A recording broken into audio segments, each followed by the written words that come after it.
Just a quick introduction. We've started this informal sessions called Main Gate Darbar, and which is also fondly called MGD, especially after yesterday's post. So what we've started, the idea was to get a bunch of us coming on board, just sharing our thoughts, work, which is beyond just what you're presenting and portfolio. So we started these informal sessions with NID alumni, sharing their challenges, their inspiration, thought process. We started this a couple of weeks back, and it's grown organically. We don't post on social media everywhere. It's just been through word of mouth, and it's been also a place for a reunion. And that's when the idea came about. From we've got a WhatsApp group called Main Gate also, and the idea came about that let's get to also call the faculty and have chai with them, and most of them we've seen their work, but we'd love to know a lot more about them, about their lives, about how they've grown up, their process, how they've become who they are. And then we decided to get two faculty at a time and get somebody who'll do some homework and host them and bring out the stories in the best way. So for the inaugural session of that, we have Mahendra Bhai and Ravi, and we've got Shiva, who's my senior and somebody I really look up to. And Shiva has been the person, he's been working behind the scenes in the last 2 weeks, getting to know more, speaking to people. And he's also worked with Ravi and Mahendra Bhai to prep them on this. So without further ado, I'm going to give it to Shiva, and let's have our next session of Main Gate Darbar. It's Chai with Faculty, featuring Mahendra Bhai and Ravi. Thank you, Shiva. Thanks, Sajid. It's kind of tricky for me to not do this unscripted. So I got a script. I'm going to walk through the script, and then let's kind of break it open to everybody to talk about it further and stuff like that. Can you all hear me to start with? Let's get the hygienes out of the way. Okay, great. So welcome to Megit Darbar. I'm Shiva. I'm supposed to be the host for this evening. This new series is supposed to explore the life and times of our teachers. We knew them as our teachers, but we really did not know them as people who we looked up to and as icons. We were, there was always an unsaid distance, not all, but there was an unsaid distance. And this idea is to bridge it back again.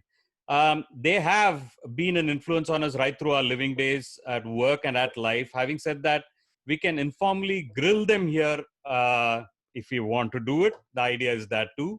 So we are trying to keep this edition kind of light, keep it about 75 minutes to talk, probably open it out for another 15 minutes for a bunch of questions from you guys, if you have any. Another addition is that this event is being recorded. Mahendra Bhai was asking whether it's recorded. This event is being recorded.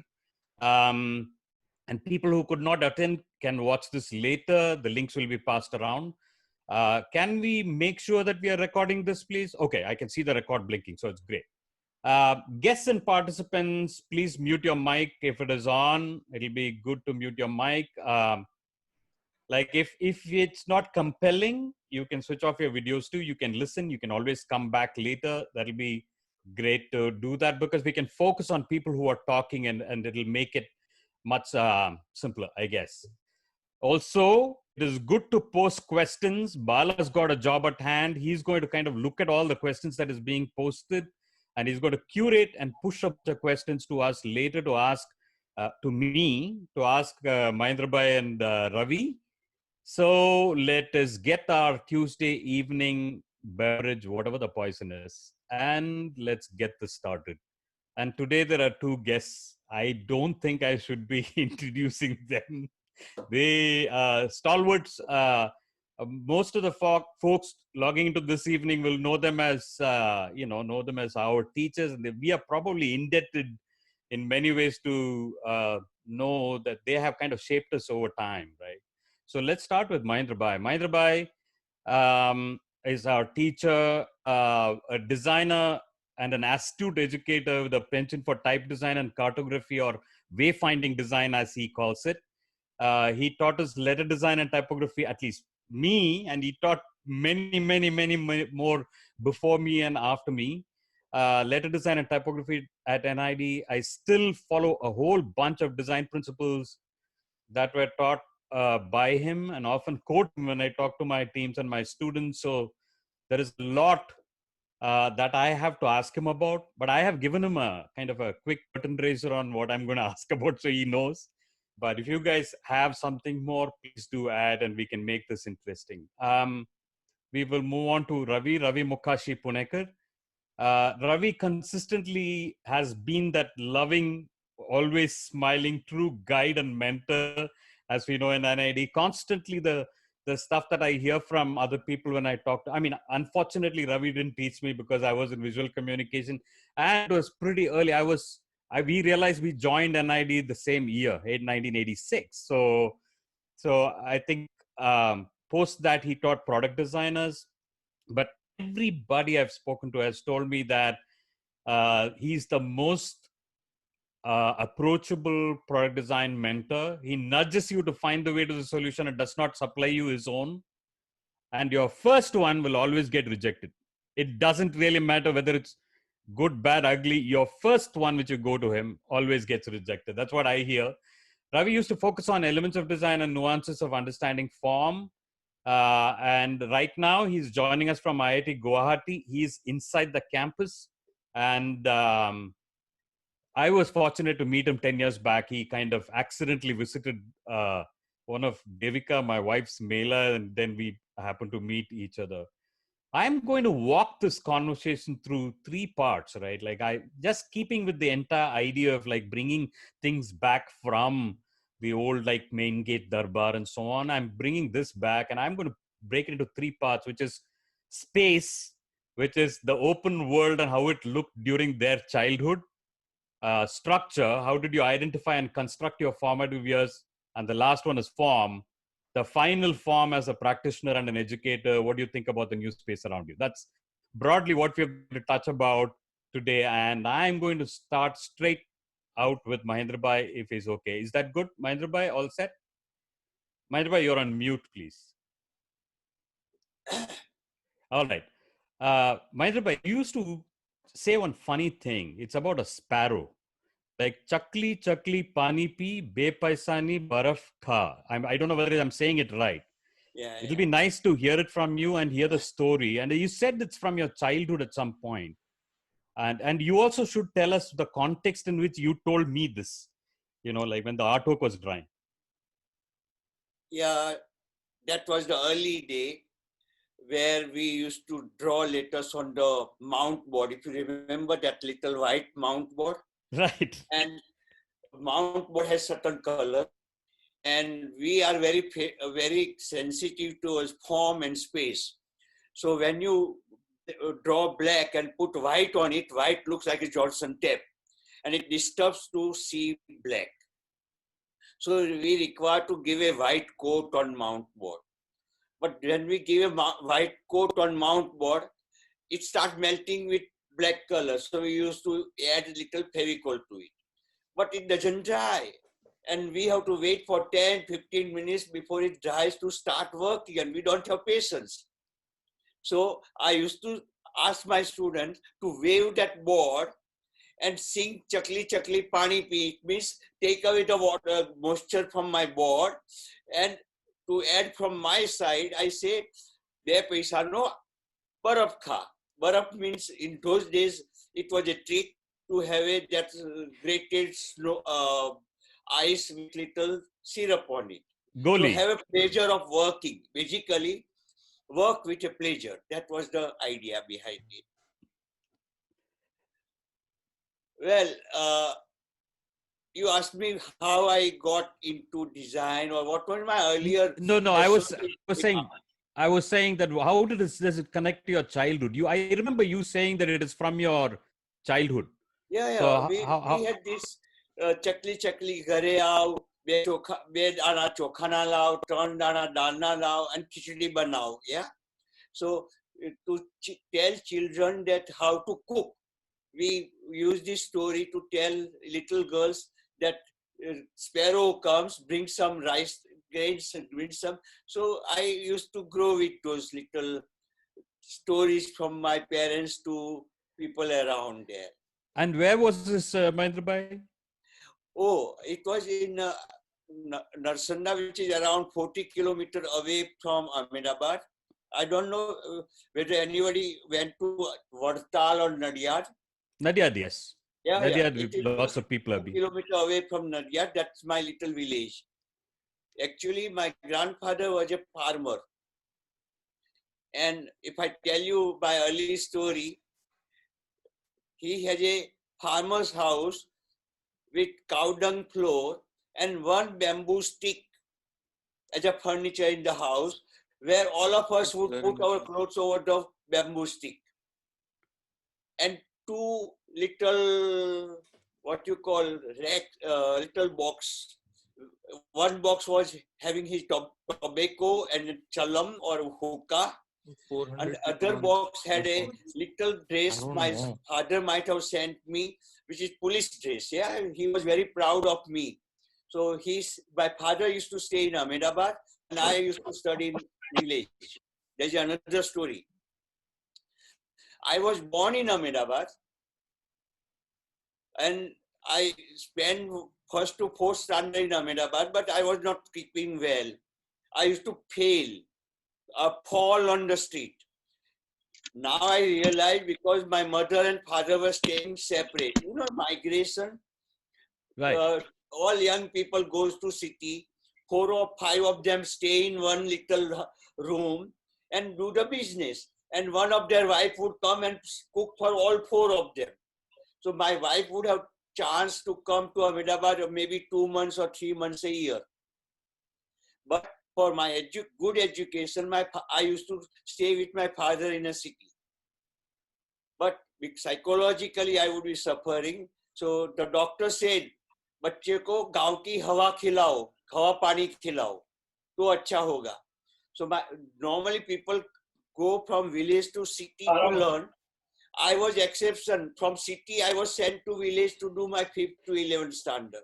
Right. To keep my health well. Right. Ravi, where did you grow up? I mean, so I got to tell you this, Ravi, Punekar is a kind of I think it kind of took us off the grid a little bit. We seriously thought you were from Pune. Are you? And is the family from Pune? Where did you grow up? Punekar was an interesting appendage, which happened because of certain my father got adopted into the Punekar family before he was a Mokashi, and that happened pretty later phase in his childhood days. And so he was he stuck with the Shankar Mokashi name for many years.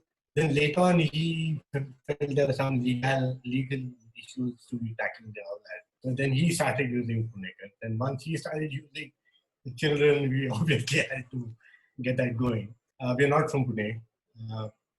So I can never forget this interesting introduction in one of the seminars in Pune, I think. And so here's a Punekar who's not a Puneri. Was the kind of introduction that the anchor had to make about me. And that was a little, in fact, very often people start talking to me in pure Marathi. And I am at a loss. Guys, I really, childhood initial days were spent in Bombay. I grew up as a kind of a campus kid in a way. My father was teaching at Elphinstone College in Bombay, and then he got this appointment at IIT Bombay. And my earliest memories are actually of the IIT Bombay campus. And it's coincidental that when you look at your trajectory of your career, of your childhood to sing, I've literally had experience of 2 absolutely virgin campuses to grow up on or make my career on. Started off with IIT Bombay. My father was teaching in the humanities and social science department, teaching English there. He was a man of English letters. So that got us there. The KV school had just come up on the IIT Bombay campus. I remember before it came up, this is right at the inception of IIT, 60s, 60, 61. Right. You know? And going to school the first year after we shifted on to the IIT Bombay campus was literally taking a walk. I don't know if you guys are familiar with IIT Bombay campus and the Kanjur Marg station. The school used to be down in the naval colony at the base of the hillock, which touches Kanjur Marg. So we used to have an escort who would take us down that hillock to go to school. We would have to walk back. That happened for nearly about 6 to 8 months before the KV got established. Kendriya Vidyalaya got established on IIT Bombay campus. And then it was, of course, campus life. And so the most memorable days of my childhood have been growing up on the IIT Bombay campus. So did you ever think that you will get into creative arts, Ravi? Like, well, was it there earlier on, and how did that happen? How did that happen? Well, after the initial years of at home, it was never technology. My father was in a technological institute, but he was a man of letters. He was a writer, poet. He was a music critic for Times of India for many years when he was in Bombay. So the arts have been more the base at home. My mother was, of course, a housewife, and she managed all the children. We were 5 of us.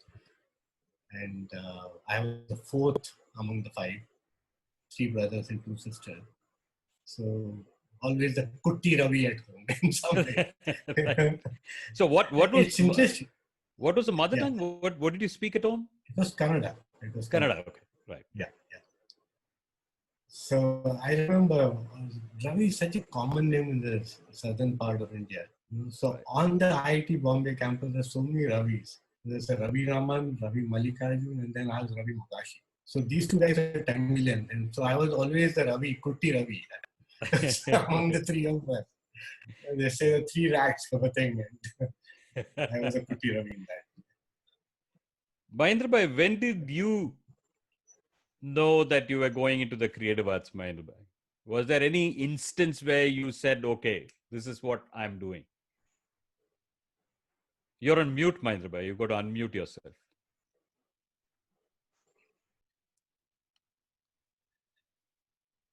In my school, there was an inspection, and my drawing teacher asked me to draw the floor. Yeah, we have to welcome the inspector with a little florally patterns with a white paint on the floor, and then we painted pots and records and all sort of thing and decorated the school. That was my first exposure as a volunteer to my drawing teacher. And my drawing teacher loved me. And he started taking special attention to me, asked me to, in those days we had elementary and intermediate. And he used to teach us freehand drawing, memory drawing, object drawing. And somehow I fare very well. I was good in my mathematics, geometry also. I was almost 99 out of 100 in my mathematics. So I was a pet student of my mathematics teacher, science teacher, but my drawing teacher loved me. Now, the mathematics and science come very naturally. Drawing require little work, little handwork, not mind work as such. So I used to spend almost all my time with him in drawing class. While I fare well in my science and mathematics, but I used to enjoy my drawing. So he says, go and do fine arts. But my mathematics teacher says, do engineering or architecture. And I was confused, totally confused. So after finishing we had 11th, not 12th in my time. That is called SSC, not. So after finishing 11th, I was completely confused. I went to my father. My father is a tobacco businessman. He was 5th standard during British time, but he can speak English and write in English and sign in English. Yeah. He says for him, higher education means college. He said, whatever you do college and come back and sit in my seat. and take over my business. I'm the eldest son. So for him, it doesn't matter what I do. He says, so far you do college, finish 3 year, 4 year, and come back and take over my business. So I went to my friend who was 1 year earlier to me. He was also first ranker. He was 1 standard earlier, staying in neighborhood. He says, Mahendra, why do all those things? Your father is a businessman. You don't have to worry about earning. He has a lovely house in village and lovely house in city. So why don't you do what you like? Don't go what this teacher says. Do painting. I have no choice to do engineering because from a farmers, I want to grow and make a good living. But you have already good living. Why you want to do engineering and architecture? Go to painting, what you like. And I believe him. So at age of almost 19 or 20, I don't know where to go for. So we heard about CN Vidyalaya in Ahmedabad. So I went on my bicycle, met one teacher, Rasiklal Parikh, and talked to him about, said, I want to do painting. He said, yeah, come. And here are these, and it is good environment. My friend already got admission in engineering, civil engineering in Vidyanagar. So he invited, why Mahendra, come and stay with me in my hostel for a few days. And he took me to Kanti Patel, who does the sculpture of Sardar Patel statue and all those things. So I went to his studio and he says, Mahendra, go to Baroda and learn fine arts. CN is a old style, Baroda is a contemporary, modern style. So I never been to Baroda, but I took a train, went to Baroda, went to the faculty. In those days, faculty, it was a small college. They talked to me and somehow I got impressed by their environment. And I immediately filled the form and I was selected and I started with them. Right. That kind of segues us nicely to the next part, which is the structure. Yeah. We'll go there. But, one thing that I want to say, by the time I think we grew up, if we are confused, we never went to the father. That was the worst thing to do, I think. Yeah. At least for us. So, like if I had to my father growing up in a South Indian home, it would have said study engineering, which I wouldn't have been a great idea for me. So, so by the way, MSU, Yeah. let's talk about, we are going to structure. Let's talk about MSU. What do you remember about MSU Baroda? Teachers, classmates, students, tell us some stories from MSU those days. I was in 3rd year and there were pretty girls drawing opposite me, the drawing of the figure in between. And they says, Mahendra, line achhi marta hai. Yeah. I say, yes, I'm a good student. I'm very excellent in my painting and drawing, and my drawing is good. But they start laughing at me. And the friend who was fail and join our class next to me say, Mahendra, Rakabi ma pani lene dubi mar. You don't know what is this.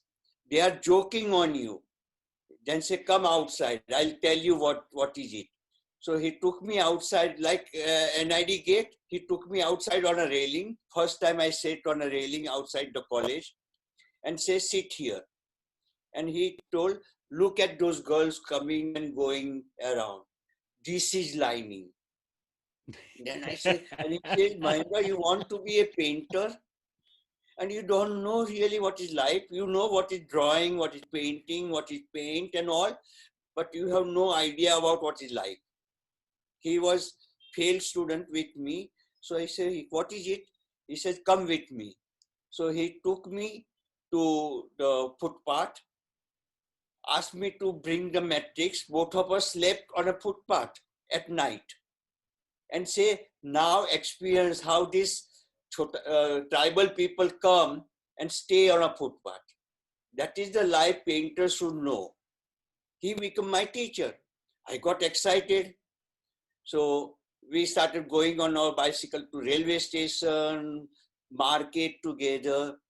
And in 2 months, I decided that I want to leave my hostel and go and stay with him in a private room. So you have freedom, you know, you can go out and all sort of a thing. And I really left my hostel, went to him and experimented to live life. But believe me, I didn't improve, but he got improved. he fared well and we had a good time together. Second thing I remember in my fine arts college is my teacher, KG Subramaniam. I don't, you won't know, he went to certification as a of course. faculty emirate. He used to teach. His teaching method is just to draw and say beautiful, good patterns, yeah? Not good. I don't know what is not good, what is, and always say balance, balance, good, yeah? And I always used to get confused. What is good, what is balance, what is pattern, what is motives? They say we are good and you learn good. And I got frustrated. Yeah, I got really frustrated. But there was no choice. You fare well. If you talk to your teacher well, you get good marks. If you don't talk to your teacher well, you get bad marks. Yeah, that is sort of thing. The relation with teacher is most important there. It is a different type of life, which I realized it was not my cup of tea. You might have noticed at NID also, I was very, what you call, introvert. Other thing I remember from my Baroda time is I grew up in village with a khadi. You know that khaki military color? Yes. So short in khadi and khadi shirt. And that, what you call that ahimsa sandal, that Gandhi sandal. Now I'm in college, and suddenly in college I saw a very sophisticated girls and boys and all sort of thing. So I got nervous.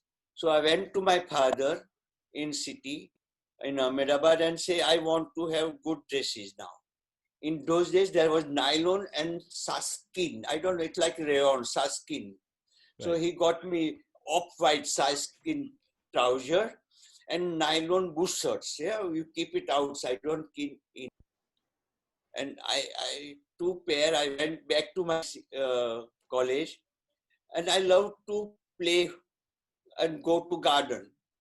So one day I went to the garden, which is next door to opposite college, and people from the society around who came to play in a garden were playing kabaddi. I was very good in kabaddi, by the way. I'll tell you that story from my school sure, sometime. Absolutely. Earlier in village, people used to call me cat, who can meow but can't do anything. Poor in health, yeah. And in 7th standard, I got fed up. I can't do even one pull-up. I was very weak, but very good in my subject. And girls used to laugh at me, yeah. So that summer in 7th, I decided to get well. So I enrolled to a summer school. I don't know whether you know, there's a summer Vyayam Sibil. You go for 1 month and do nothing but Vyayam, yeah, physical exercise. Believe me, in first 3 days, all my limbs were paining and swallowed, yeah. I felt like running away. But the teachers were very strong and they said nothing doing. We have to get up early morning, 4 o'clock till 7 o'clock at night. We have to do nothing but Malkham, double bar, rope climbing. In 2 weeks' time, I become very strong and everything disappeared. When I came back to the school after summer, in 8th standard, I can hold my teacher's hand and he can't move in kabaddi. I become a captain of kabaddi team. Yeah, that story is over. So in Baroda, I saw them playing kabaddi. I joined them with my nylon bush shirt and sarskin trouser. And they hold each of my hand, my lovely nylon bush shirt, and they torn up. All I had tears in my eyes. I had two pair and one pair is torn off. Yeah, and that sort of a thing I had in my college experience. Right, right. Ravi, let's go. Did you have icons and idols of sort when you were studying in college? First, of all, where was graduation? IDC you went after graduation, I'm guessing. Yeah, But yeah. where was graduation?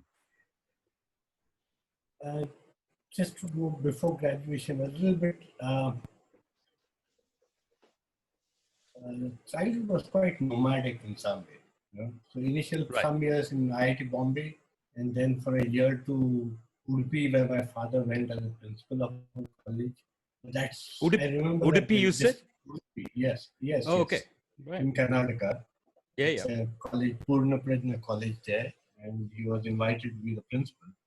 So, but I remember that distinctly because that was where we had a little outshare, where we had a carpenter coming to make furniture for the home.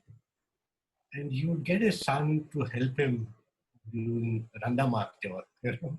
So, um, and on some days of the week, he would not come because he had schooling to do. And we still hadn't had started with the school and all that. So I would go and join the carpenter and run the Marify with him.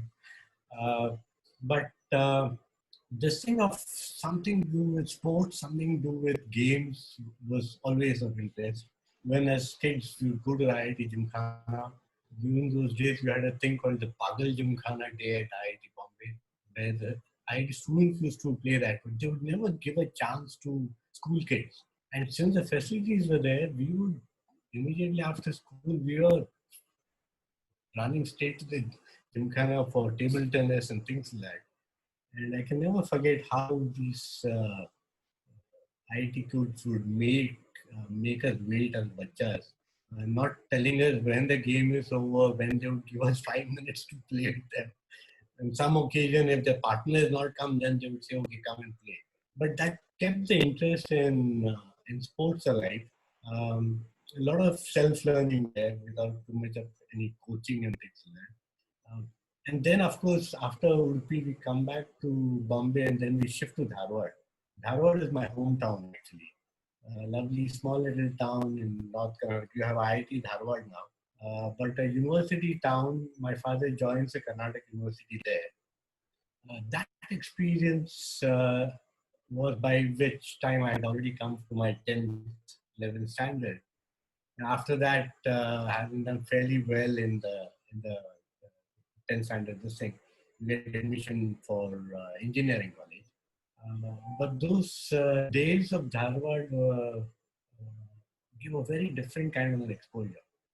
There's lovely hillocks in Dharwad. Now, of course, it's been full of Mind. and things like that. Yeah. Yeah. But you could take walks on those hillocks all by yourself. You had a pet dog at home, that would be your companion, and you just take a wide walk across those things. The other big thing in the world was we had some of the finest musicians, vocalists Absolutely. from there. Is it? You know? Isn't Mallikarjun Mansoor from Dharwad? Yes. Isn't Yes, some of the biggest? Yeah. Basaraj, Rajguru, Mallikarjun Mansoor, Dhanubai Hangal, Yeah. Bhimsen Yeah. Joshi actually, his guru used to be in a small town called Kungor. And in reverence to his guru, every year without fail, he would come and perform in that small town called Kungor. That for me was very unique because my uncle, all my relatives were staying in the villages around that. And then we used to come for vacations to Dharwad and then go on to Bolwad, the village where my uncle used to stay. I can never forget the excitement that these people would have in saying, "Hey, bullock cart band ho yaar, music program ke liye jana hai." And it used to be 3 days of Hindustani classical program. I can never forget this image of this whole lot of people from the village being so excited about attending the Hindustani classical thing. And they were so well informed. You know. So, bullock carts getting water from the village tank to home, um, living the village life.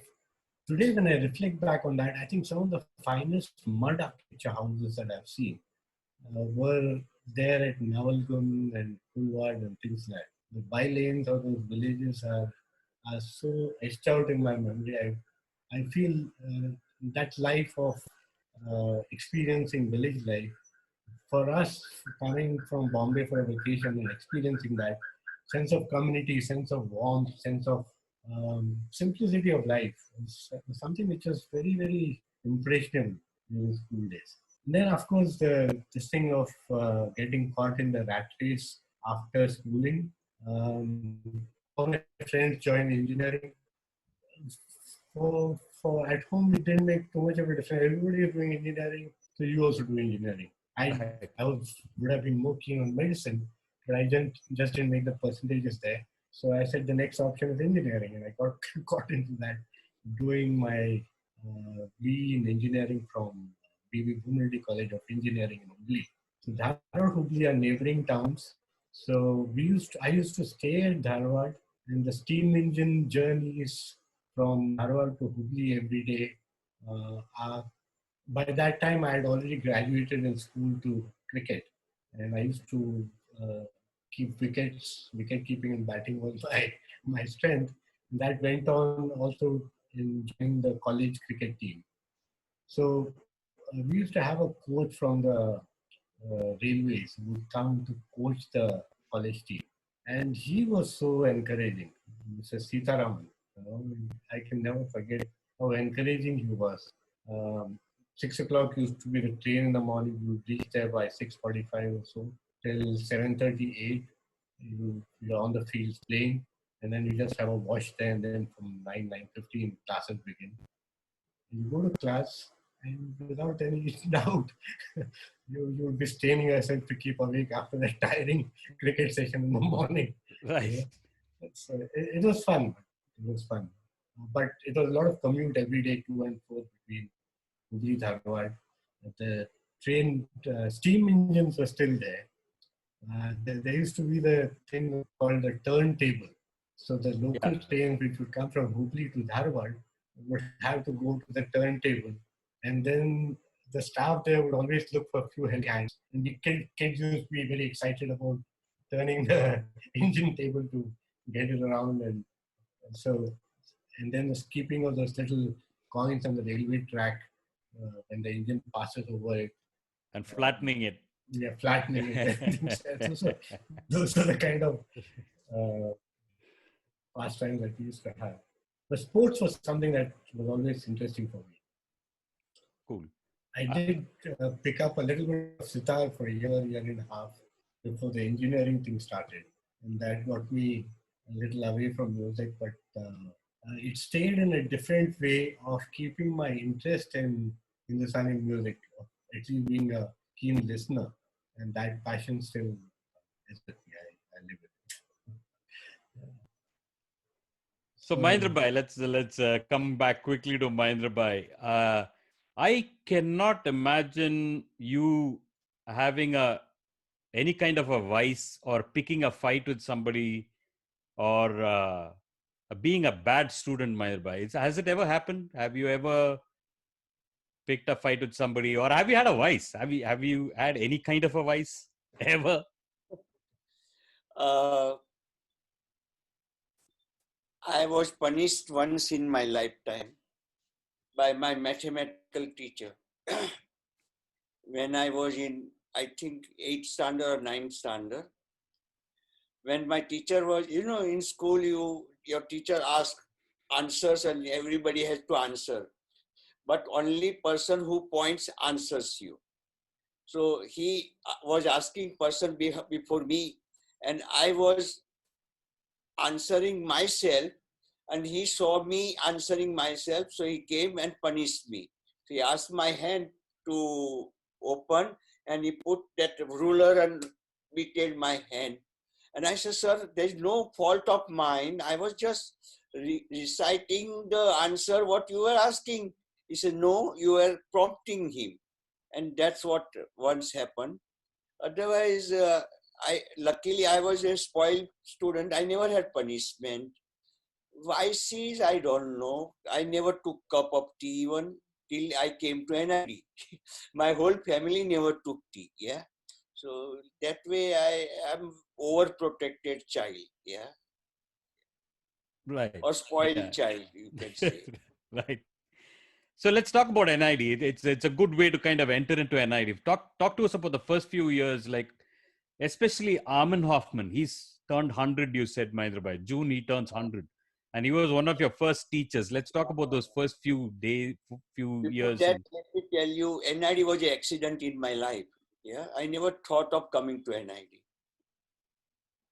I went to my father after my graduation and started selling BDs, tobacco, cigarettes, and start earning money for my father. But within 3 months, I got tired because you have to cheat people in order to earn money. And your painting sensitivity doesn't allow for it. So I went to Subramaniam, KG Subramaniam, sir, I don't want to, I told him that after graduation, I'll paint in my spare time and I'll help my father. So I said, sir, I want to do MA. He said, जो BA होके न कर सका वो MA करके क्या करेगा? Africa में जाके कापड़ की दुकान खोलो. For him, all Patels are good in business. And I told him that I'm going to for business. He said, you are one of my best students, and if you can't survive now, why you want to do MA? ऐसा करो, ये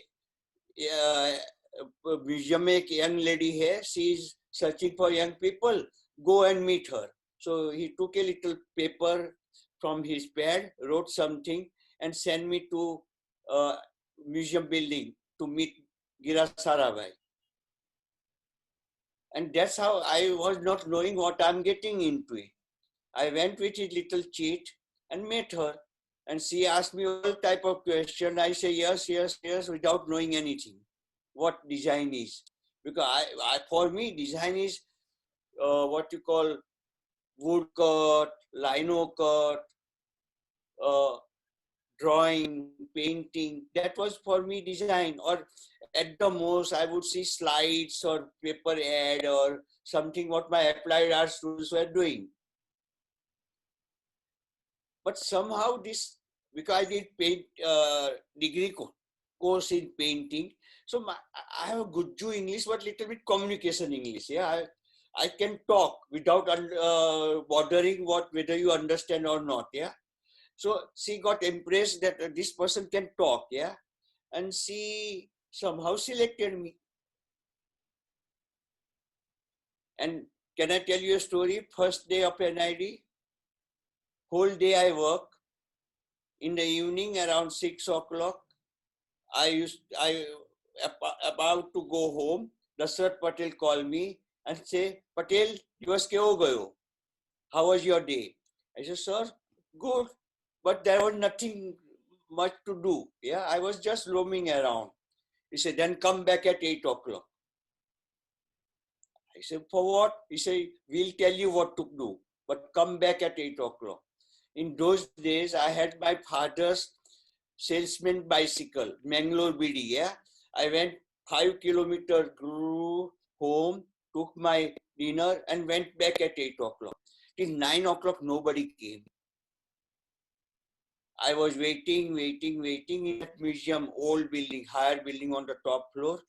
And suddenly one smart guy comes with pipe, yeah, and walk around and he say, hey, Mr. Patel, come. I went to him. He showed me a board. He gave me little handmade paper print, gave me a centimeter scale, set square, and that what you call X-Acto cutter. Right. And say 13 millimeter like this, 78 millimeter width, and cut this slip, leaving 2 millimeter on top and 3 millimeter at bottom, and all sort of a thing. Believe me, as a painter, I don't know what is centimeter scale. I never used set square in my life. And suddenly this person wants to do all those things. But I took a challenge. I keep on cutting till almost 11:30 or so. And suddenly this person, he was talking, he was going around. There was a one smart guy, Kumar Vyas, his smart wife, they used to have service tea. Yeah, they look like fairies and princes roaming around. And this guy with pipe came again to me and look at the work, measure the work, took a waste paper basket, threw all those slip in the waste paper basket. He said, nothing good. You are not good for anything. Go home now. Next day morning, I went to another guy who was from Baroda. You know, Gujju, little acha relation rehta hai. I said, that sir is very angry on me. I had a very bad experience. Sala, he's one of us. He just came 6 months early, that's all. Don't worry, come to me. And I started working for him. He took me into dark room. I never saw dark room in my life, yeah. There was a red light and all. He says, here is the print. I give you print, put in a hypo, move it, then put it in a stop bar and move it and put in a water. I have to do nothing. I helped him, but by mistake, few prints were left in the hypo. Yeah, every time one print goes out.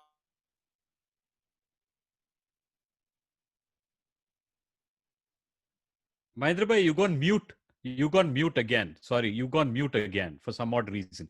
You might have to unmute. Okay, where I got mute? Just 1 minute ago. It's hypo. Papers in a hypo for longer than necessary is where we stop. Yeah. I'm sorry for that. I'm sorry. No problem at all. No, don't worry about all those things. You saw my expression. That's good enough. What I was telling my first day at NID, yeah, and you heard that Vikas Yes. Satwalekar came to me and threw away all the slips. He was Vikas Satwalekar with pipe, yeah. But the real thing happened when Armin Hoffman came. He came in January 1965. He was not knowing English. His beautiful wife was knowing English. Yeah, she was a student of him, and she was hardly 6 or 7 years elder to us. Young lady, she knows English. So Hoffman talked something. She translated in English and teaches us. And for us, all white people are good people. Yeah. So she also became a teacher to us, and she started teaching letter design to us.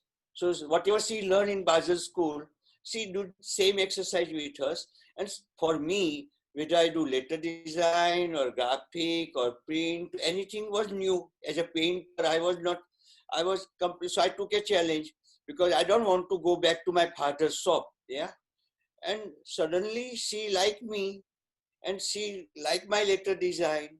And she recommended Sarabhai that here is the person who should be trained for typography. For her, typography was letter design. And that's how I landed into a good book of Hoffman, and because of Mrs. Hoffman in typography. It is only after Hoffman left, and when they selected me, Vikas and Isu to go to Basel, I knew more about Hoffman. Right. He is a typical Swiss person, very highly disciplined, yeah, but very human being when you see him outside the class. He took us to his studio at home, gave us a fondue. Fondue is that Swiss bread cooked in a cheese with a wine, yeah, and he made us taste red wine and all sort of things. He called us in his country house, made us climb the mountain and said, you should look at the life as a general, and he really gave us good experience of that. Last I met Armin Hoffman in 2010 when he was 90 years old. I mean, last month, 29th of July, he became June. June, he became 100 years old. Yeah. And I was to visit him on 30th of June. He said, no, come one day before my birthday so I can spend time. So I changed all my program, went to Lausanne in Switzerland, and met him and his wife when he was 90. He has also same problem as hearing as I have sometime. Yeah. And we had a nice evening. And thank you in the evening. They are not good Jews, yeah. They don't invite you for dinner if you are not invited. The moment time is over, he says, okay, my wife will take you to a restaurant and you can have a dinner there. So she took her, I thought she would stay back with her. She said, Mr. Patel, here is the Indian restaurant, have a nice dinner, but I have to go back and look after my husband. See you sometime. That was a Swiss treatment, yeah. But they were very loving. They were good teachers to me. So let's. Can I move to Ravi Mahendra Bhai? Sorry, So sorry I if I will have interjected. tell me next time. Remind me about unmuting. Yeah. So I don't normally. I will tell you. Not to worry at all.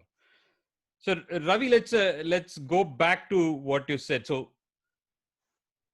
Dharwad, then like most of us at that time did not know much about design till we started to study, and what the hell it was kind of revealed to us over time, right? And how did that happen to you?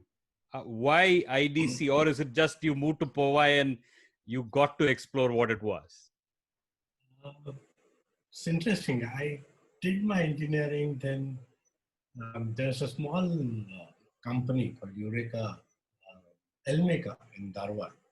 And somebody introduces me to the owner. He said he just finished his engineering.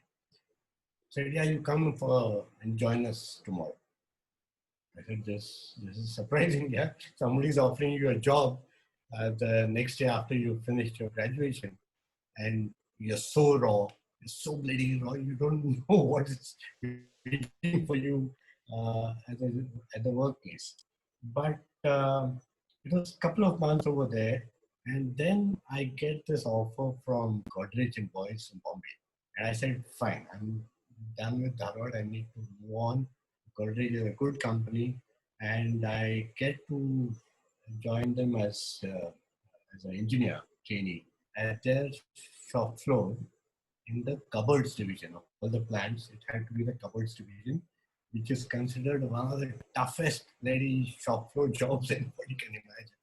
There's so much of sheet metal work over there, and to be on the shop floor and listen to that noise of steel hitting steel for a year was really tough, man. I mean, I'm not cut out for that kind of a thing. That is like coming moving from Gangubai Hangal straight to a steel workshop is quite a change, I think. And I'm telling you, this is when I came to know of a friend of mine who was 2 years senior to me. He's my colleague here right now at IIT Guwahati, Professor Pradeep Yamiawar. He was studying at IDC. So I said, chal yaar, Pradeep ko mil ke aate. So I go there, I see what these guys are doing at IDC. And I say, boss, this is what I want to do here. I knew what I didn't want to do was the engineering part, because I did not enjoy my engineering much. You know, in the sense that, I don't know, because of the environment at home, my brother was into theater all the while. My second brother, it's interesting. I mean, on reflection, I just come to think of it. NID has crossed our paths many times. My second brother, he had just finished his 11th standard. It used to be HSC that time. And he is looking for what do I do next. And somebody tells him that, hey, there's some institute in Ahmedabad, trying to go there and check out. one of the guys in this thing is studying there. Why don't you go and see that? So he comes there, I think it was early 70s perhaps. And you walk into the campus and admissions, you just say, come pay a fees tomorrow and join. And he's taken aback a little. He goes with my father there. And then he comes back and then he's also applied for VJTI in IIT in Bombay at Matunga. It's a textile institute. It gives you a full-fledged degree and all that. And he had a choice between BJTI and NIT. He said, hey, BJTI is in Bombay, so let me do my textile engineering. And he joins for that. So after I finished my engineering, then this thing of joining IDC happens because of my friend being at IDC. I go there and see for the first time what a design program actually teaches you. And the kind of things that he was doing, the kind of projects, the environment, the classroom was one sort of busy environment of materials and models. And I said, boss, this is what one should be doing here. ये industry का काम छोड़ो, admission के लिए try करते हैं, हो जाता है तो so I'm still working at Godrej. Then the announcement for admissions come. I apply, and I think chance suni it should be quite competitive. And you appear for one of their aptitude tests, and then go back after 15 days to see what's the list. And I never had any self-confidence in my abilities to think that I would get selected at a program in IDC at IIT Bombay. And so you start looking at a list of announcements of names, about 14 of them. You go 14, 13, 12, and somewhere the second name or something, suddenly you see a name there. You said, wow, I made it, yeah. Somebody gave me admission to a design program. And one major decision which I think, I mean, at a younger age, I think as school-going kids, you find that you're influenced so much by what others have to say about what you should be doing. And you come to a crossroad such as this, and you say, this is something that is my decision. I don't give a damn. If I'm throwing up my job, a lot of people, my relatives are all saying, hey, Nokri, Godrej ka, chhod ke you want to really join for a program? I said, I made up my mind. Come what may, I'm going for the program because I think this is what I really want to do. So that's what gets me into DC. And then the next 2 years has been so memorable because of the bunch of classmates that I had. One bunch which was so united, such energy in terms of supporting each other. In fact, our batch really was quite unique in the bonding and collective spirit that we had among the batchmates. And that made it so memorable. To walk down the corridors, the bulls in the corridors of the IIT campus, the Hawaii chappals and the plaster of Paris footmarks all over the footpaths when you were heading back to the hostel. Those are memories that one could recollect after having done all those plaster. You are seen as the most approachable teacher. How were the teachers and how was Professor Attavankar, for example? Was he equally approachable, tough? How was that entire stuff? I must say my teachers at IDC, they're quite a remarkable bunch. Just for I think they were at the prime of their careers. When we joined the students, they were pushing the envelope in terms of explorations. Some of the best conferences and seminars that I've attended on design were organized on semantics, for example. There's a full-fledged conference that was organized, keeping in tune with what was happening abroad. Then Arthaya happens after that. Then there's one on ergonomics. There's one on pottery, national workshop on pottery that Dr. A.G. Rao. So each of them had very unique domains of expertise, and they were uncompromising. They were sort of pushing us. Sometimes juries were a nightmare for us. You would be so nervous trying to make a presentation in front of those team of faculty, because more often the arguments were between the faculty about the work of the student. And there will be such sort of tussles in terms of the argument, somebody just thrashing the other comment that some other colleague had made, things like that. And that was quite unnerving for us as students. We said, what the bloody hell is happening? I finish a presentation, come out and say, क्या चल रहा था यार faculty के बीच में सारे इतने क्यों झगड़ते हैं यार ये लोग? But you just realize that they were demanding. They were kind of expecting very high levels of the thing. And frankly, I think for a 2-year program that we underwent, with actually just 6 months of, I mean, when I reflect back on the foundation programs at NID now, and I say that's one of the biggest strengths of the NID program, which we used to get it crammed in just 6 months, and then you have to move on to projects and things like that. At the end of 2 years, you always had this dissatisfaction that यार काफी सीखा नहीं यार पूरा जितना सीखना था. I mean, you got a taste of it. You got a spirit of saying that you got to really explore things and be on your own doing that. It always left you कि यार और कुछ करना था यार, ये पूरा हुआ नहीं यार, खत्म नहीं हुआ था. But I have actually say, kept design education. I've also kept design education for a little later. I think there is lots to talk about design education as a concept, especially now. Sorry, go ahead, Ravi. Go ahead. Yeah. So I think it was quite nerve-wracking to have presentation made to faculty. Even in the classrooms, the kind of assignments that were given were fairly abstract. I can never forget creative exercise that Professor A.G. Rao would introduce, or Professor Athamkar would introduce, for example.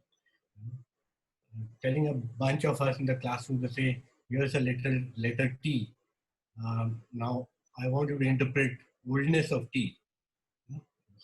What's oldness of T? So, if there's oldness of T, then there has to be something about youngness of T. So, this thing of old and young and this abstraction of these notions of how do you interpret assignments of this kind, which has to be translated in some form. And that was taxing. That was taxing at the phase that we were in. You try to introduce the assignments now, when you see the students trying to interpret such abstract assignments, you empathize with them and say, yeah, give them a little time. Don't push them too much. But there's one conviction that I have about this experience of learning things through this medium of exploration. Is that sometimes more often you don't understand what you're doing at the time that you're doing. 3 years later, you reflect on that, you say, oh my God, this is what it was all about. And that stays for long. And that's been one very, very... Yeah, tell me about it. I mean, even the structure that I have done, space, form and structure, I hated the course when I actually did this, and you get to kind of realize it is probably the most philosophical understanding of whatever you've done till now in one sense, right? It's just amazing. Yeah. I can never forget Demon's exercise of bag design. I think it was one of the most creative assignments that has been worked out. How do you make bag design? You give a ready mug and say, chalo, isko find out 10 ways to tell me how it will not work. It's an amazing way of teaching, yeah. And I think there's such rich takeaways from learning from each other, amongst our colleagues, even after we joined the NID. That's what makes it so special. It's been just one great exercise in learning together, learning with others, and less of teaching, more of learning. Right, that's true. Yeah. Mahendra Bhai, let's move to you. You got to unmute, Mahendra Bhai. Just reminding you to unmute again. Okay, great. Let's gossip a little bit about Adrian Frutiger. Right. So it's a kind of a... So type designers, I have always felt that they are extremely disciplined. I mean, I think graphic designers per se fall like that. But the type designers push it to the next level, right? Like high level of obsessive compulsive disorder type thing. I mean, I shouldn't reduce it down to that level in any way, but it's critical. But then it's the entire idea of ability to keep yourself so disciplined, tough, and a bit unapproachable. I will also add your note to it, Mahendra, by being a little bit of an introvert, because you love what you're doing in that sense, and you're Titan. How was Adrian Frutiger? How did, and the entire universe thing? Talk to us about that universe and Adrian Frutiger part that happened. The first time I met Arjun at NID during New Year, after Diwali, New Year, Indian Day, on the way to Japan. And he talked about, this was in 1966. He was talking about, what is it called? Computer reading, yeah, OCR, optical character recognition. Right. And everything went over my head. But Sarabhais were impressed, and they called him for 3 weeks for a workshop at NID to go around the country and have a 1 week workshop where I was helping him to put things on board and get ready and write Devanagari letter with reed pen or make reed pen and all. It went all well, and week was over. He was going back to Paris from Ahmedabad airport, Bombay and Paris. And there was a very, very heavy pouring rain. Nobody could come to the NID, not even Sarabhais. But I, on my bicycle, went to NID and told him, "Sir, can I see you up at the airport?" And he was really impressed. I went to airport. In those days, you sit on a sofa and there's a plane. So he asked me, "Mr. Patel, what are you doing? What is your family and all?" Because in conference and workshop, he's surrounded by all other big dignitaries. So I said, "My father was a businessman, grandfather is a farmer." He said, "Oh, my father is a weaver also." And we started talking at a very human level. And immediately he says, "Now I'm going, but you are my guest in Paris next time. I'm going to write Sarabhais. You are the person with whom I would like to work." That click, that 20 minutes talk on the airport, with click with Frutiger. And he really made it. In 1971, he offered Sarabhais that NID don't have to pay anything to him. I work half day on his project and half day he trained me for type design. That's how I started in 1971, my apprenticeship in type design with him in Paris. In 3 months, I worked so much, he says, "Stop. You have done almost whole year work. Now here is a paid ticket to Spain. Spend 4 nights and 5 days in Spain on my account and come back." He was too busy to interact with me in his studio. So I got impatient. I started talking to him that this is not on. So he says, "Okay, this weekend, nobody else, Saturday, Sunday is yours." So like that, every month for Saturday, Sunday, we go away to his farmhouse where he would cook for me, and we talk about all my design problem, all my work processes, other thing, and that became a very intimate learning from him. When I finished my 1 year, he was so pleased with me. He says, "Stay back." I said, "No, I want to go back to NID because they have invested so much and I love my family and my country. I don't want to stay back here. Here I would be one of 2,000 people, where in India, I would be one of few people who can do something." He got impressed and said, "Now I want to give you something as a remembrance." So I said, "Give me your painting which is hanging in the studio." He said, "No, I'll make a new one and send you." I said, "No, I want that one only." He said, "It is broken on a corner." I said, "That's why I love it better." In the end, I realized that he had only made 2 paintings in his life, one for his wife and one for the studio. And then he parted with me. He came to the airport to see me off. That's a relation I had. I always used to correct my letter form till I think 1974 and send him. In those days, there was photostat where you can take a copy or ammonia print. I used to make ammonia print of my artwork and send him, and he would correct it red pen and send me back.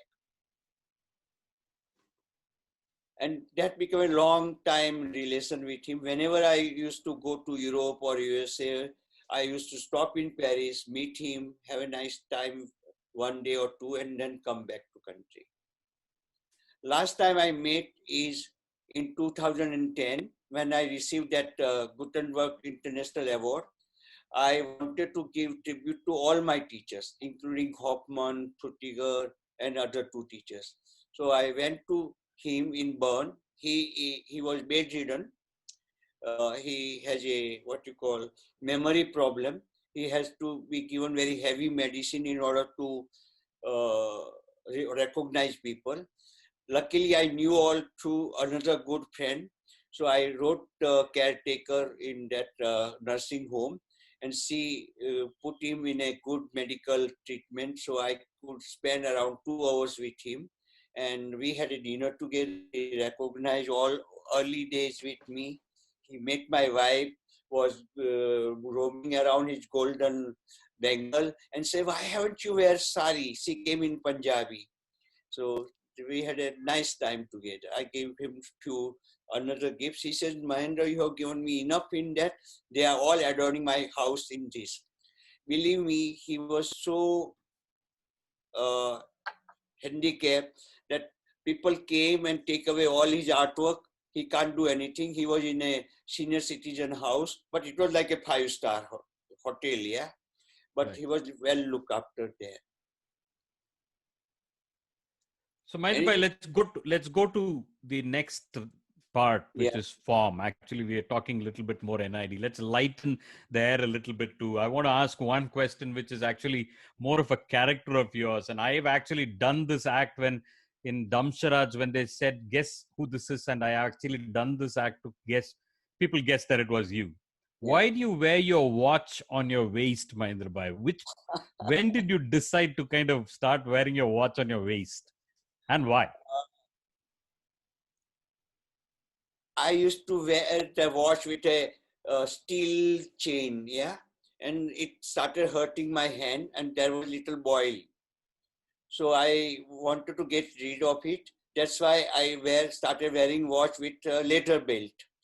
But in 1988, when I visited UK, London, I saw one nurse's watch where nurses can put on their pocket, and they can work with 2 hands and take a temperature and attend patients.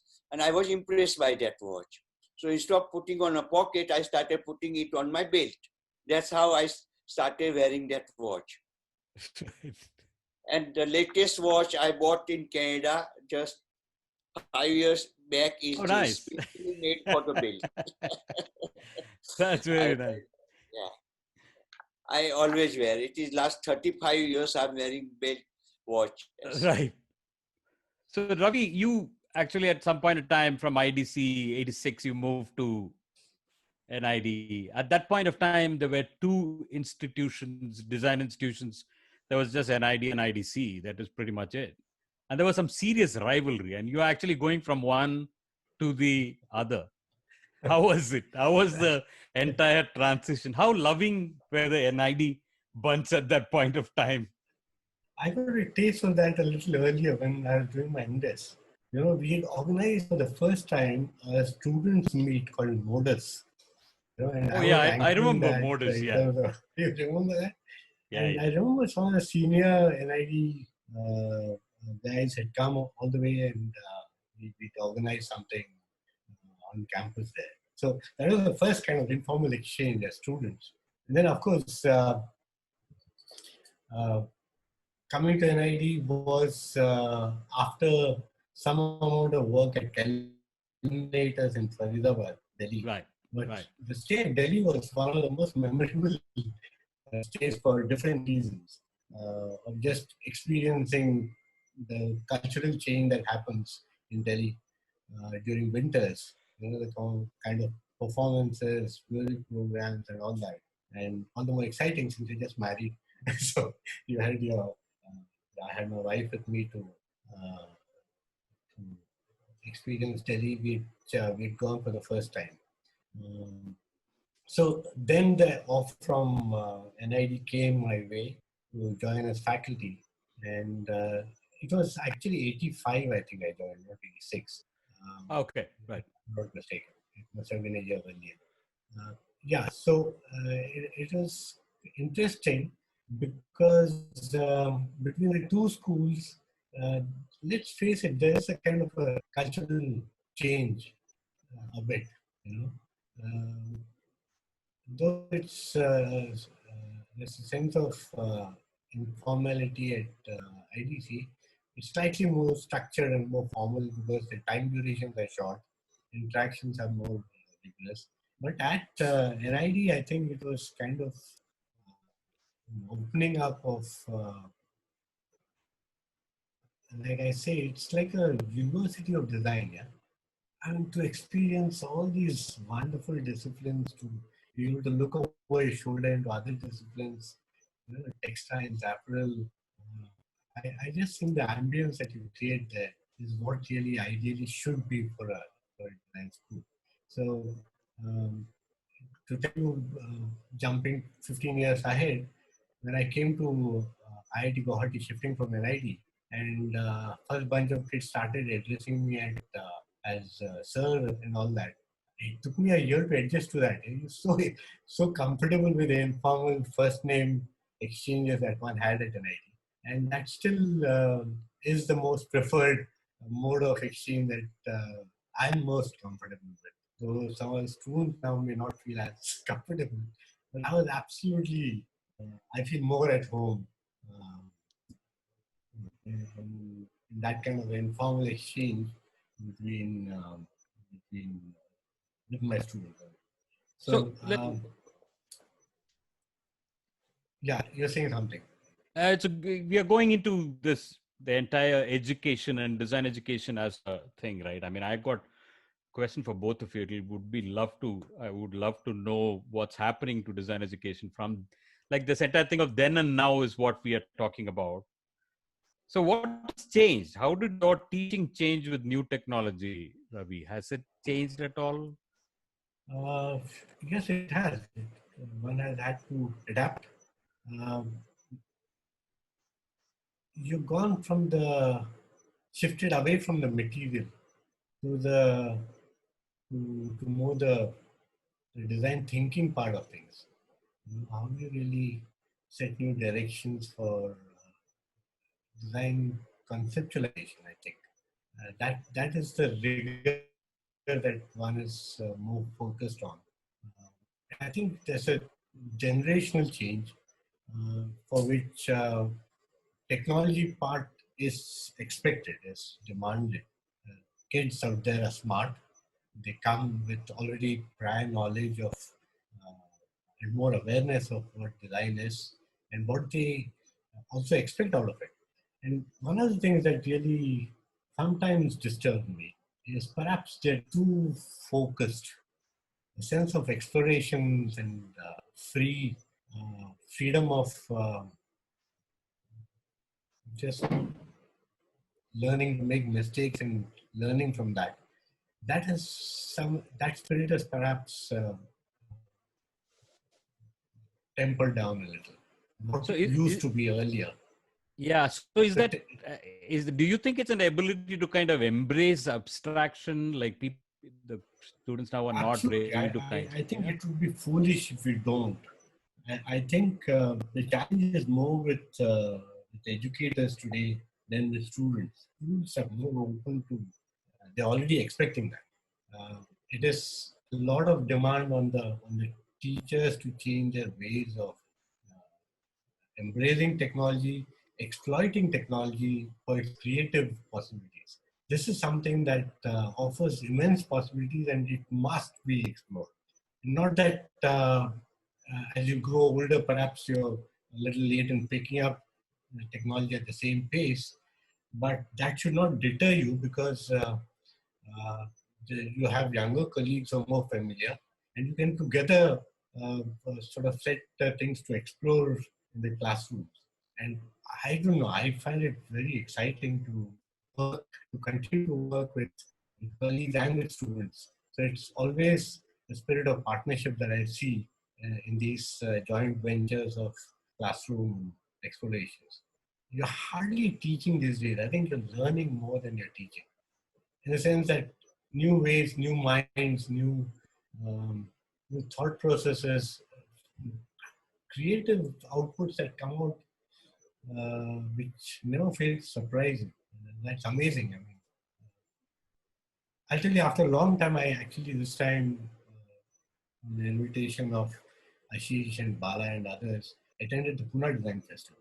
Right. And I'm telling you, the energy that I saw in that festival, wow. I mean, hats off to you guys for putting these kind of shows together. It really gives you a pulse of the direction in which things are shaping up. So thanks to all of you guys for that. Yeah, I don't know if I answered your question. No, you did. You did very much. Again, it's nice to leave a few things hanging. It's good. It's good to leave a few things hanging. It's not really binary, is it? Mahendra Bhai, you actually embraced. I remember people used to say that Macintosh 2 that is there, that's Mahendra Bhai's. This is like really early days. I'm talking about when the Mac was in the phototype setting room and there used to be just one Mac for Mahendra Bhai to use. I think Fontographer at that point of time, Mahendra Bhai, or Aldous PageMaker, Fontographer. That's pretty much the kind of arena that we. And that spare disk. Yeah, that's right. The floppy disk that. So, Mahendra Bhai, what changed in your method of teaching after techno? I know that we went through that rigor of skills, right? Like Yeah. I mean, whether we got it right or not is a different story, but you actually drove us to do the rigor of skill. And I think that moved off at some point of time. Is that now the computer can do 1,000 times better than what hand can do. But the real thing is what is to choice and what is not choice, what to do and what not to do when computer gives you so many choices. So my role is to create sensitivity in the students to take a right choice or appropriate choice. There's nothing right and nothing wrong. I realized the hard way. And I was a very disciplined teacher. Now I'm very open teacher. Yeah. I find every student is good. Every student have their own way of learning. I take a challenge to make learning pleasure and meaningful to everyone. That is the difference I see. And today, students pay such a high fee.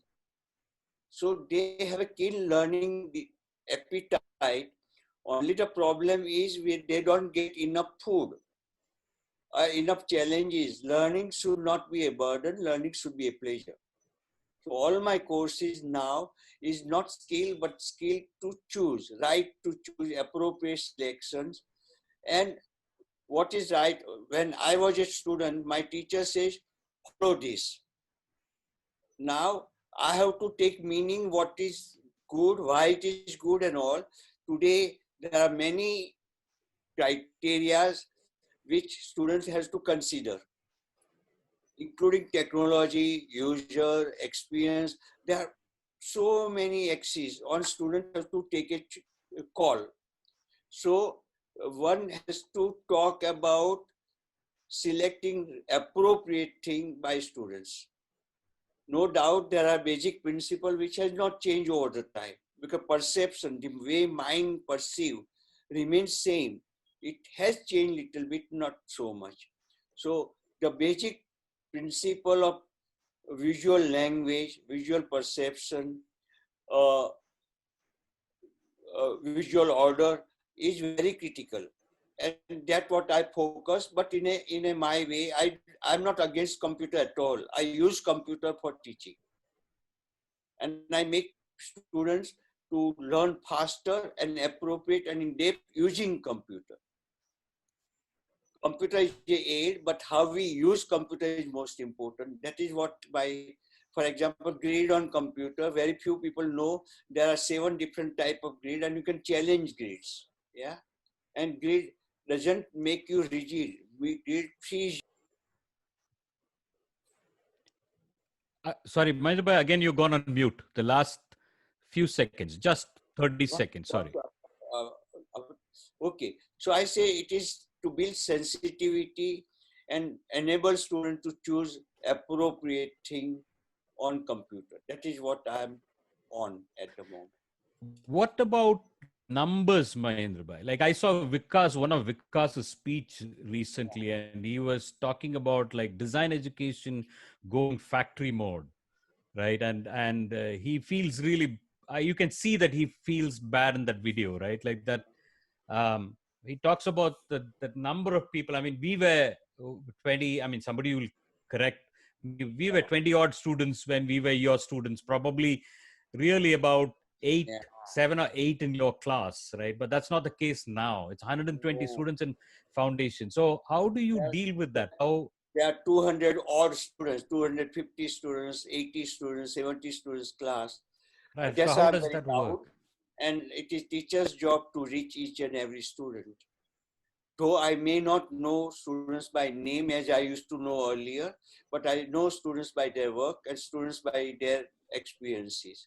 And it's like happening. Teacher become a dancer, teacher become a singer. And teacher, I dramatize whole teaching in a manner that everybody attends and everybody internalize what they require to learn. And it is not one formula. Everybody's learning is different.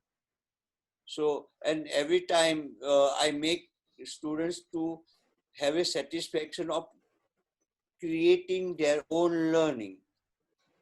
So for me, my classes, even recently I took class for 90 students online.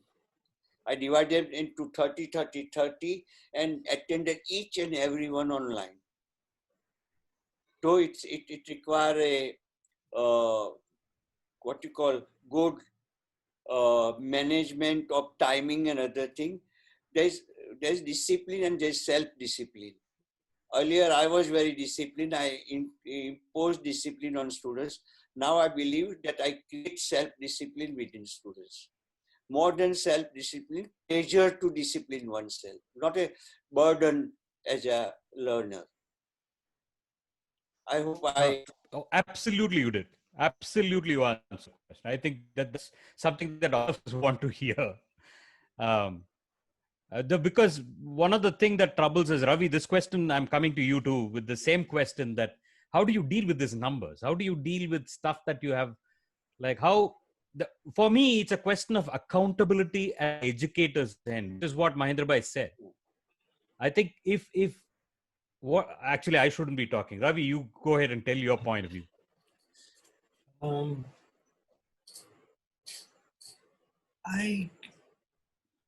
I'll just take a few minutes to reflect on this, because this is something that I'm really concerned about and interested in also.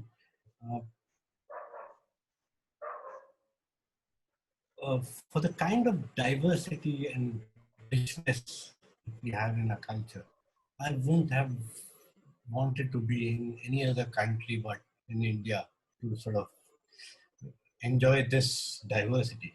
Okay, and that puts me into a framework which says that we needed more NIDs across the campus, okay, across the country, Right? across the country, and somewhere this thing ideally should have been led by NID about 20 years ago, 20, 25 years ago. Okay. Today, at the time when the marketplace has peaked in terms of acceptance of design, and everybody is suddenly saying that this is the driver of what is going to give that edge to any company. So since that leadership was lost on the part of students as NIDs or NIFTs or even I would say IITs, It's driven by the market.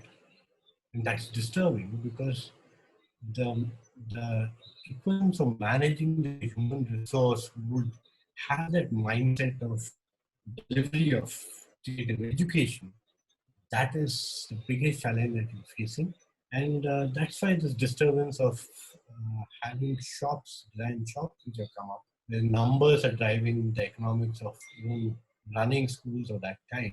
But it is going to be a compromise, it's going to be a trade off. But I also see a pattern of this slowly splitting up into some which are really design led schools and others who produce a lot of design support uh, system human resource. You know, so there'll be a kind of a differentiation out there. Uh, but we need definitely universities such as NIT across the country to have more resource people manning these who are trained in the right form of design education. And I see that as the biggest bottleneck right now. And this is, I'm very glad that we have a good audience of about 74 people. As I see a lot of onus on my audience here to say that given a chance, do not miss out on contributing back to education because you have got the best of what education, design education should be. And any opportunity that comes your way, do give your inputs, whether in a consultant position or a teaching position or just a visiting position, whatever it is. But that is what is going to make the difference in terms of delivery. So we need many more hands to really bring this back into the level that it should be. Otherwise, I think there's a major trade-off out there, and a lot of these schools are also going to die down. I'm sure about that. Numbers are not going to just match up to the requirements that we need of quality people. You know. That's my view on what design education. I'm glad that we have a national design policy, but I think that much more needs to be done there to push the envelope in terms of formulating some of these systems where we can organize and have certain checks and balances in the way design is going to be shaping for this country. And it's in your hands actually that this rests and lies. Otherwise, somebody else is just going to, bureaucracy is going to take off and dictate what design education should be, which is not what we want. You know? So Yeah. I'm quite concerned about that. Unfortunately, design education has become good business, and that's the problem. I think at the core, I think you know the responsibility and accountability, which is what drove you people to guide us, whichever way we've kind of come. I don't see that right now. That's the troublesome thing. But there are some questions on the right side. We are kind of actually 3 minutes off time. We are like at the 93 minutes right now. Actually, most of the questions that came from the audience, I seem to have asked it. So I've done a pretty decent job, I think. I'll just make one comment before we go on to the questions. Please do. This is to say that whatever little you've been able to follow up on our friends, our graduates, and the kind of things that they're doing, whenever you come to know, as somebody who was associated with NID for 15 years, for me personally, it is one of the greatest satisfaction that I see when I see the kind of things that all of you are doing, how successfully you're doing, how well you're doing for yourselves.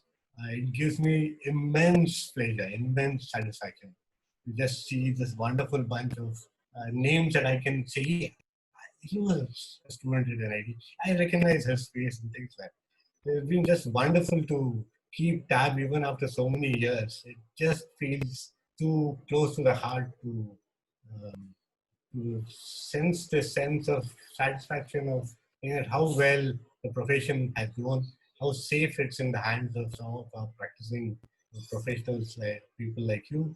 And I'm extremely happy about it. It's been the biggest pleasure for me.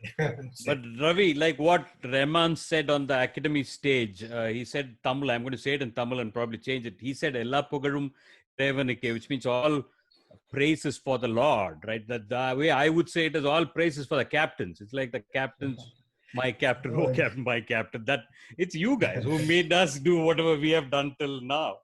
Mahendra Bhai, any closing notes from you, Mahendra Bhai?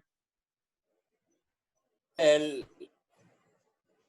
basically, the quality of a teacher is empathy to students and empathy to institute. It's like God is nothing but an image and a stone. But if you have trust on Him, if we love Him, we get all inspirations and learning from Him.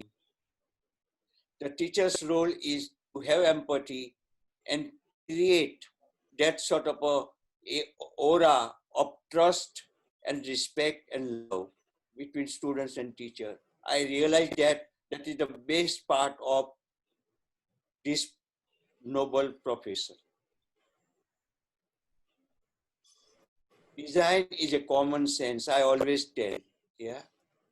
But to make profession out of common sense is what we are learning. We are making, you use very right word, with sense of accountability and responsibility, not only to the client, to the users, media, and to the issues.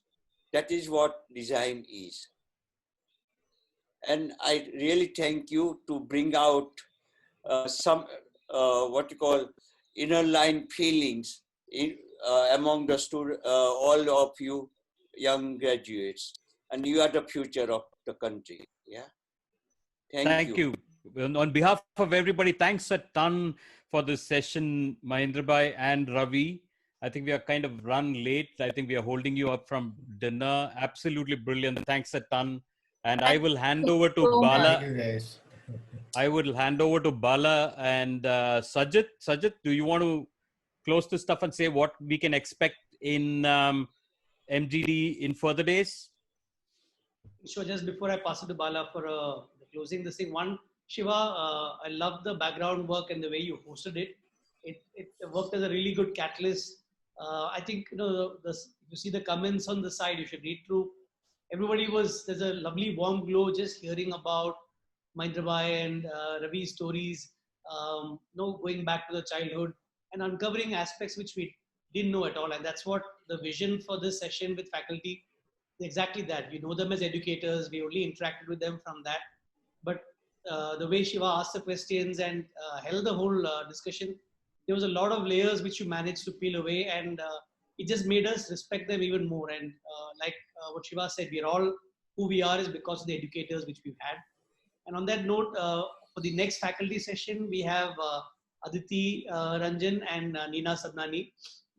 They are next. And then we have one session with MGD himself, since the session is called MGD. A lot of us know MGD, but we don't know enough about his life. We don't know about his childhood, and we're curious about who the man is who's quietly been behind the scenes. And that's going to be hosted by Suresh Venkat. And Aditi and the session with Neena is going to be two people. Nisha and Diana are going to host it. So we have one person from animation and one person from textiles, and they'll bring their own madness to it. And we have these sessions on Tuesday with the faculty, and Saturdays we have people, the designers are presenting. We've got a full lineup all the way till end of September. And we even had a Monsoon Fiesta session on Zoom, which was a massive hit. So the idea is, during all this lockdown, a lot of things happening, everybody is stuck at home. There's affecting on business. There's a lot of negativity. So the idea of the session really was to take it away from all that, to distract all of us and get together, brainstorm, share work, get inspired from each other, and just go away feeling better and learning a little more. So thank you, Shiva. So this was a fantastic first session. Bala, over to you for the closing this thing and say, chalo, chalo, band karo. Light off karo, band karo. No, I don't have anything to say actually. It's been amazing session. Thank you, Shiva. I think the whole thing, we went a little bit over time, but I can still see 77 people still wanting to listen to all of you. It's been amazing. And thank you, Ravi and Mahendra Bhai. I think we just, both of you have been really fascinating in the way the entire experience that you shared. And we're so happy that we could connect back to you. I think we will share with you the video as well as the comments that people are talking about while you're talking. So phenomenal. Thank you, everybody. And that's all from here. Bala, Bala, can you hear me? It's open for you to speak. You can put your mute off. I think Mahendra Bhai wants to say something. Mahendra Bhai wants to say something. His mute is can you unmute it, Mahendra Bhai? I will. Yeah. No, I just want to say thanks and good luck and best wishes to all of you. Thank you, Mahendra. Thank you. Thank you, Mahendra Bhai. Thank you. Thank you. Thanks a lot. Thank you very much. There's a lot of students here who just want to pop in and say hi to you. So you guys can put off your mute. There are very famous people like Shakti Banerjee who I'm going to spotlight. Wave, Shakti, wave your hand. You're on spotlight. Hey, Amit. Thank you everyone, and thank you, Mahendra Bhai. Great seeing you. Yes, Pushkar on. Hey, Pushkar. Hi, Pushkar.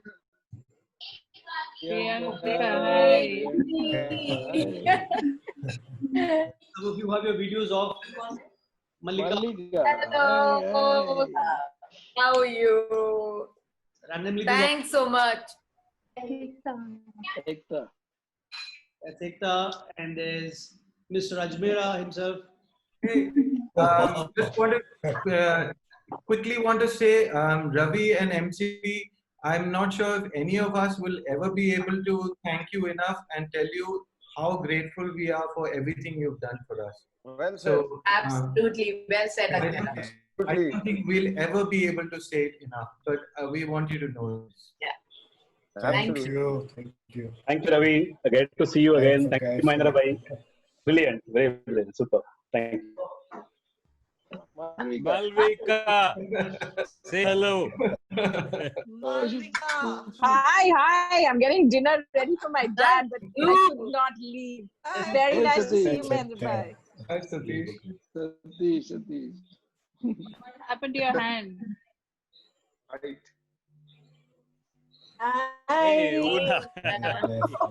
I hope that this is like what Ajmera said, plus